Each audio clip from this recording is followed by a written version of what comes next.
Hola, ¿qué tal? Bienvenidos sean todos una vez más a nuestra ronda de preguntas. El día de hoy nos encontramos con Melissa Mogollón.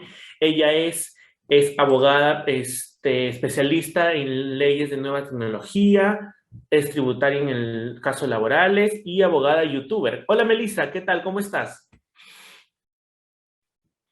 Hola, ¿qué tal, Junior? Buenas, ¿cómo están? Espero que estén disfrutando del evento.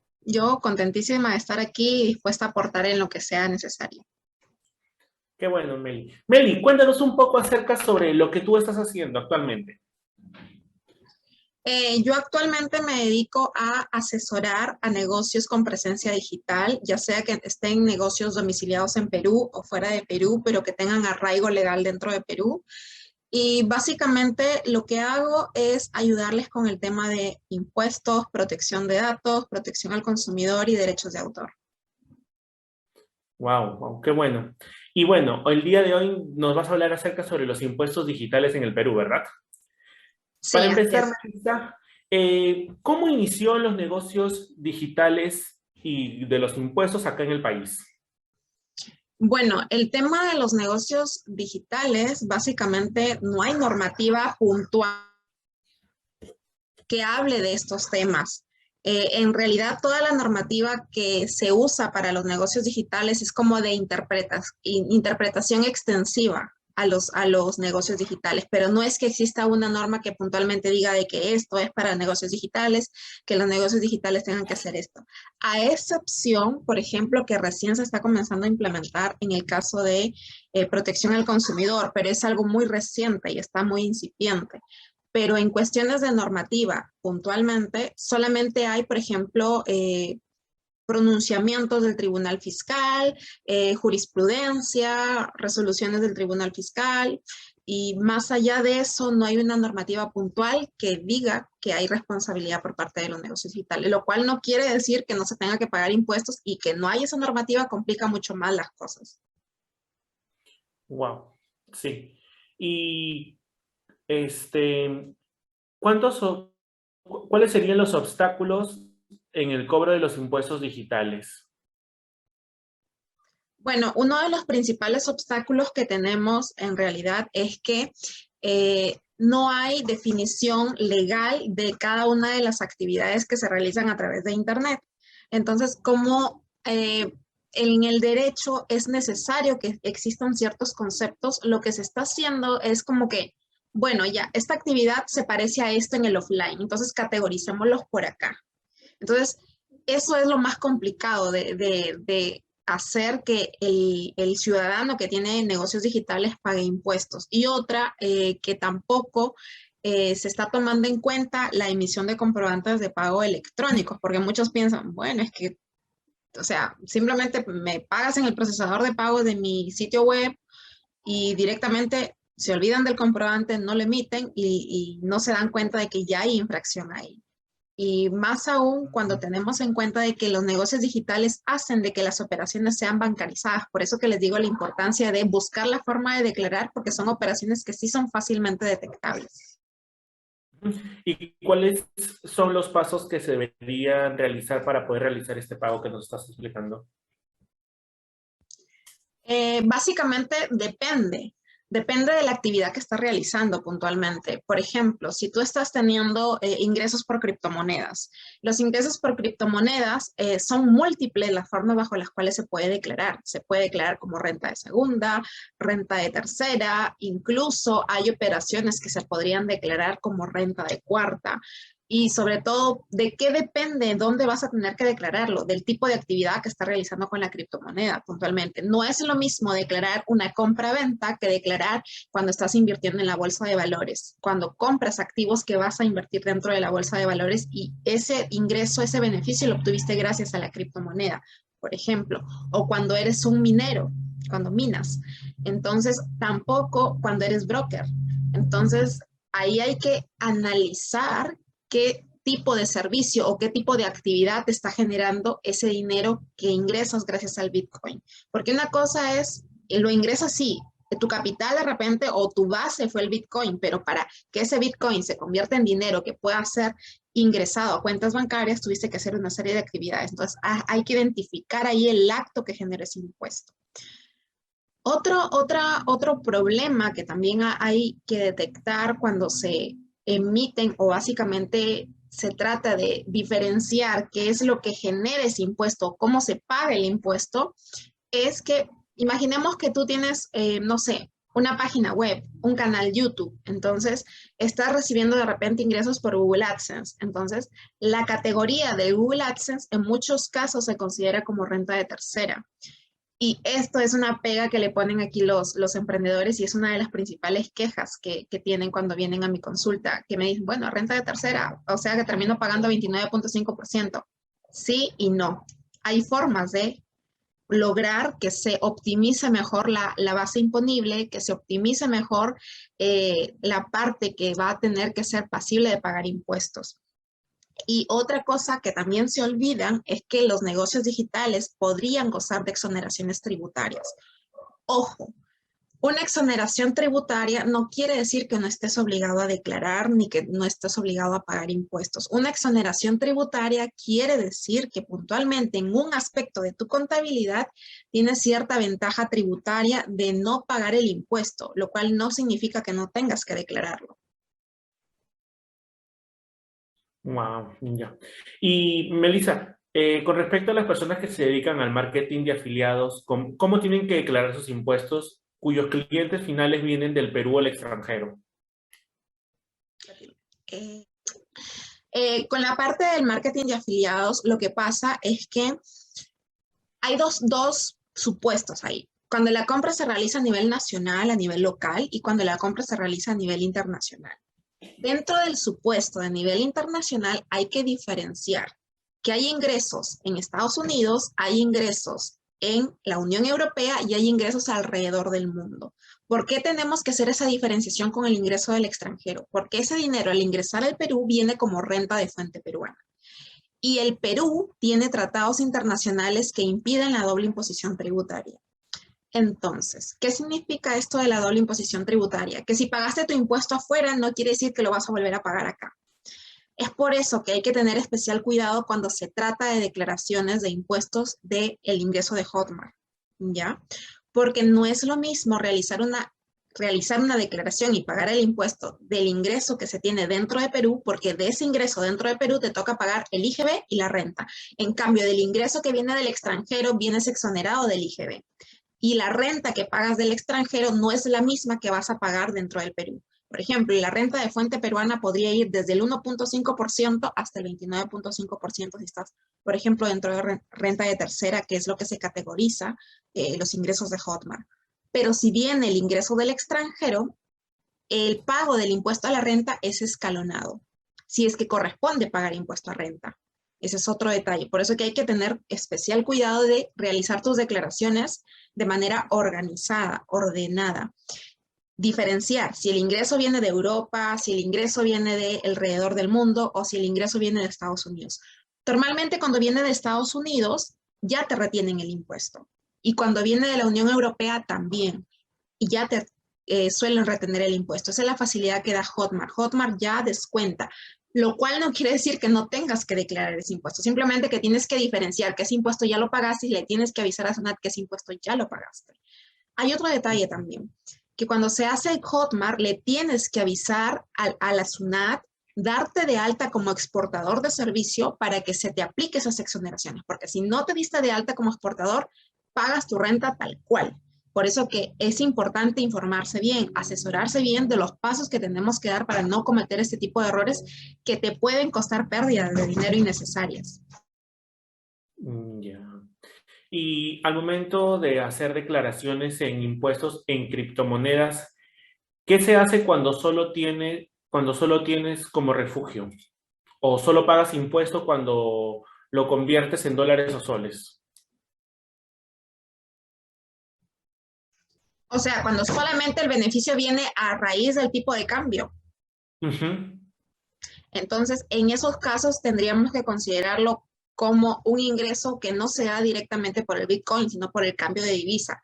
el cambio de divisa también genera un tipo de renta. Entonces, se declararía como la renta que genera el cambio de divisa.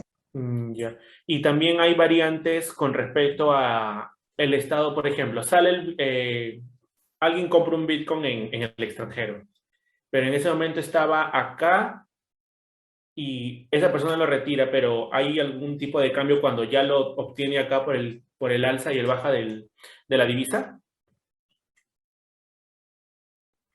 No, a ver, el alza y la baja de la divisa es un tipo de modelo de negocio, que no, eso se genera independientemente de si es Bitcoin o no. ¿Ya? La diferenciación en este caso no viene a darse puntualmente por el Bitcoin, sino por la ganancia que obtuviste por el cambio de la divisa, que básicamente ahí la actividad sería el tipo de cambio, ¿ya? Y no vendría a categorizarse ni como renta de tercera ni como renta de cuarta, sino que tendría que ser una renta de capital. Entonces, al ser renta de capital, se tendría que declarar con el 0 o con el 5%. Ah, ya, ok. Y en el caso de los trabajadores independientes peruanos que ofrecen su servicio por plataformas freelance, ¿cómo sería?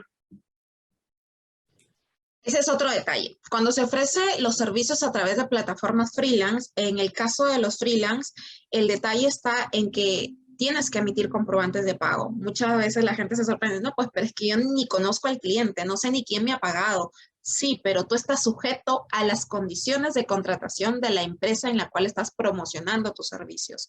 Entonces, es esa empresa la que te va a realizar el pago del dinero y está sujeta bajo esos términos de contratación. Por tanto, dentro de, digamos, la figura que vendría a tomar SUNAT, cuando ellos te piden rendición de cuentas, en otras palabras, entonces tú tienes que decirle, bueno, ¿quién me está pagando? Me está pagando, no sé, la plataforma X. Esa plataforma X que me está pagando, esa es a la que yo le tengo que emitir el comprobante de pago. ¿Y bajo qué modalidad? Pues normalmente este tipo de servicios se facturan, o mejor dicho, se emite el comprobante de pago de servicios. Entonces, recibo por honorarios y renta de cuarta sería lo más aplicable. Ya. ¿Hay alguna política exclusiva para esa póliza? Depende básicamente de la plataforma, porque tengo entendido que las plataformas donde te piden que realices ese tipo de trabajos o donde puedes encontrar clientes para esa modalidad de servicios, es que básicamente te piden que no contactes con los clientes. Y hay otra cosa muy puntual ahí que deben de tener presente, de que aunque la plataforma no te exija comprobante de pago electrónico, es tu deber como responsable de tu RUC, de tus obligaciones tributarias, emitir el comprobante, aunque aunque la propia plataforma te emita su comprobante de pago, sello de constancia de que te hicieron el pago, pero ese es válido para ellos, ¿de acuerdo? Entonces, si ellos igual no te lo piden, no es que no tengas que emitirlo, es que es tu responsabilidad hacerlo. Lo mismo pasa con cualquier cliente que te paga, ya sea a nivel nacional, a nivel internacional, tú tienes que emitirle tu recibo por honorarios. El detalle está en que ese recibo viene liberado de impuestos, porque es renta de fuente extranjera. Ojo, ojo ahí. Entonces, que esté libre de IGB de repente, si emites una factura, si quieres facturarlo como renta de tercera, no quiere decir que no tengas que pagar IGB por el resto de facturación de tu negocio. Quiere decir que puntualmente esa operación está liberada de un tipo de impuesto, no de todos los impuestos. Porque esta es otra observación también que me hacen mucho los clientes. Yo les comento que tienen ellos que pagar el IGB y la renta y realizar sus declaraciones mensuales y anuales de renta. Pero normalmente esas declaraciones mensuales y anuales de renta, como ya vienen exoneradas, se asustan cuando ya viene la declaración anual. Pero no que estaba exonerado de esto y no que tenía exoneración de esto. Y yo le digo, sí, pero de tu facturación total, de la parte de base imponible, es sobre la cual tú tienes que pagar el impuesto. Y con respecto a las nuevas políticas de bidding con los impuestos en YouTube y las normativas de la Unión Europea para YouTube, ¿en cómo sería? Puntualmente con las normativas de YouTube y sobre todo cuando los ingresos vienen dentro de la Unión Europea tiene digamos, controlado. Bueno, digamos que es imposible controlar al 100% los ingresos en Internet, seamos francos, lo cual no quiere decir que sea tan imposible de detectarlos, las evasiones, Pero lo que hace la Unión Europea es que ellos han categorizado, han clasificado.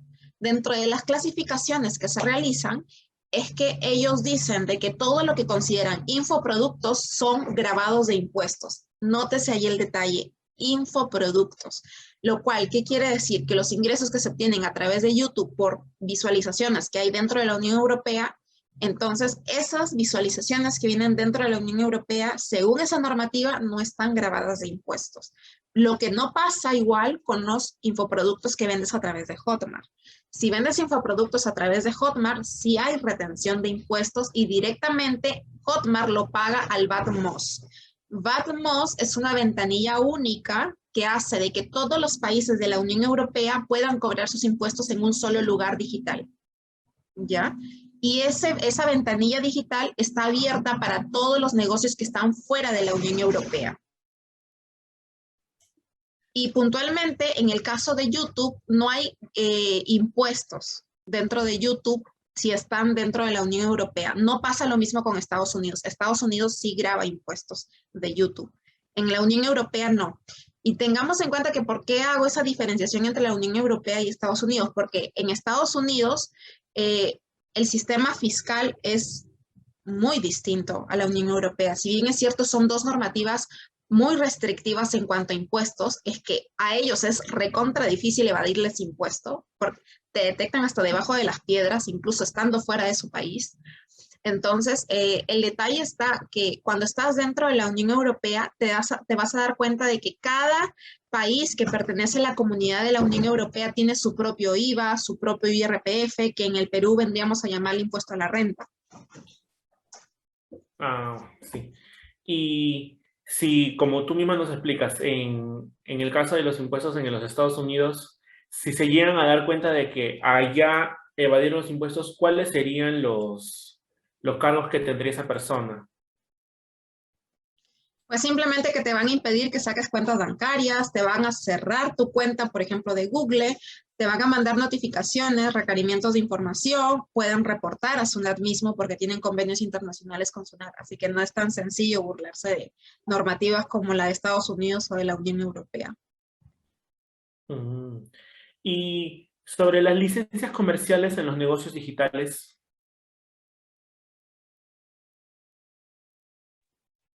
Básicamente las licencias vienen a ser un recurso que permite que el conocimiento, que las creaciones, digamos que cierto arte, cierta materialización de ideas, sean cedidas bajo ciertas características, condiciones y especificaciones para que un tercero que no tiene la titularidad de esa autoría puedan utilizarlo.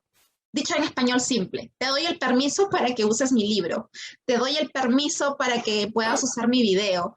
Entonces, cuando nosotros hacemos eso de que cedemos esa licencia de uso, tenemos que ser muy puntuales, muy claros, muy específicos cuando hacemos uso de esas licencias, porque las licencias de uso son activos de un negocio.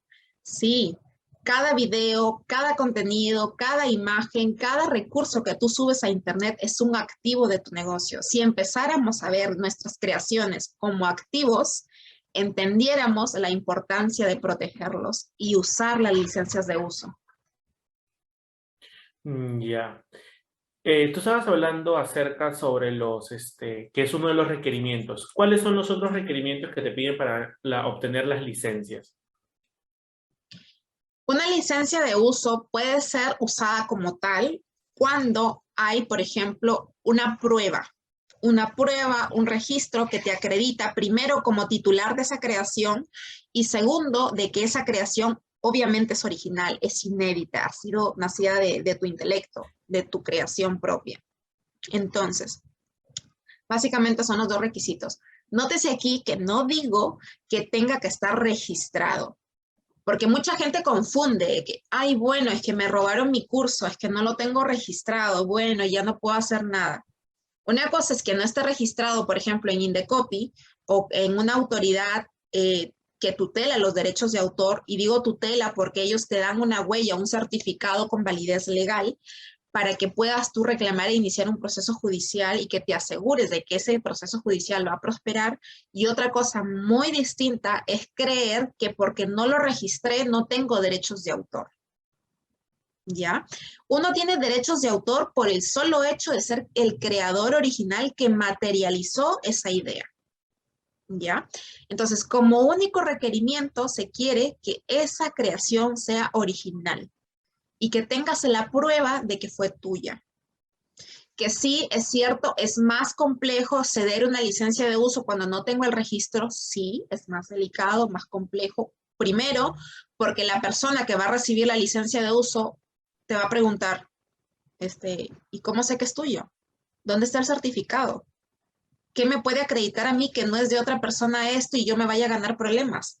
Entonces, ahí viene el tema de la importancia de registrar. Si quieres hacer una licencia de uso, quieres explotar ese título de tener esa licencia de uso, porque es un título, y como título es un bien, entonces si quieres explotar ese bien que has obtenido fruto de tu creación intelectual, entonces necesitas registrarlo. Y si quieres evitar que otra persona lo use sin tu consentimiento, también tienes que registrarlo. Y si no lo estás registrando, como mínimo, asegúrate de tener una prueba de que nació de ti, de que fue una creación original.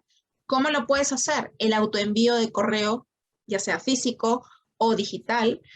También, por ejemplo, utilizar herramientas como Safe Creative. Y cuando ya sientas que ya tienes validada esa creación, de que ya tienes cierta atracción en el mercado y que sientes de que podría ceder licencias de uso de esa creación, entonces ahí es totalmente recomendable que la registres. ¿Y qué puede hacer esto? Porque a veces no recomiendo registrarlo directamente desde un inicio, porque, por ejemplo, un logo. Vemos, por ejemplo, en redes sociales que constantemente las marcas cambian de brand, hacen sus rebranding cada año, entre comillas. Entonces, si tú eres de las marcas que planea hacer un rebranding cada año, entonces vas a perder mucho dinero registrando cada rebranding que haces. Porque una cosa es hacer el registro y otra cosa es hacer la renovación de la marca. Es otro procedimiento muy parecido al registro de marca. Entonces, una marca también viene a ser un activo muy valioso. Qué bueno. Melissa, ya para ir cerrando, ¿qué le recomiendas a estas personas con respecto a los impuestos digitales en el Perú? Puntualmente que se informen, que no crean de todo lo que ven en Internet, incluso puntualmente de lo que estamos hablando aquí hoy en día, que se informen, que busquen, que investiguen, que los procedimientos que decidan seguir sean con responsabilidad y que tengan en cuenta de que el impuesto no es que te están quitando el dinero, el impuesto es algo que ya no te corresponde. En todos los países vas a pagar impuesto, en todos los países hay obligaciones tributarias, hasta en los países que son considerados paraísos fiscales hay obligaciones tributarias. La única diferencia es que en los países donde hay, por ejemplo, ciertas ventajas tributarias, la presión tributaria es menor, pero no quiere decir que no tengas que pagar impuestos. Y esto también es otro de los mitos. ¿Dónde me constituyo para no pagar impuestos o dónde llevo mi empresa para bajar los impuestos o qué puedo hacer para por ahí sacarle la vuelta al impuesto? Es que si estás pensando con esa mentalidad de siempre sacarle la vuelta, te vas a generar mucha frustración. Entonces tú directamente desde tu mente ya tienes que ir mentalizado de que entre más dinero gane o entre más impuesto pague es porque más dinero estoy ganando. Entonces el impuesto solo grava la riqueza. Ningún mendigo paga impuesto. Qué bueno. Muchísimas gracias, Melissa, por acompañarnos este día de hoy tan importante en nuestro evento, el B2B Summit. Y bueno, ¿podrías dar un consejo más a nuestros oyentes? ¿Algo más con respecto a lo de tu negocio? ¿Cómo te influyes tú? Sí, de que si quieren saber más de estos temas, me busquen en YouTube como Melissa Mogollón, con Z, y ahí van a encontrar un montón de videos porque me gusta hablar de estos temas y siempre mantenerlos informados porque veo que hay mucha desorientación en cuanto a la protección legal de los negocios digitales. Muchísimas gracias, Melissa. Ya nos estaremos viendo. Muchísimas gracias por acompañarnos.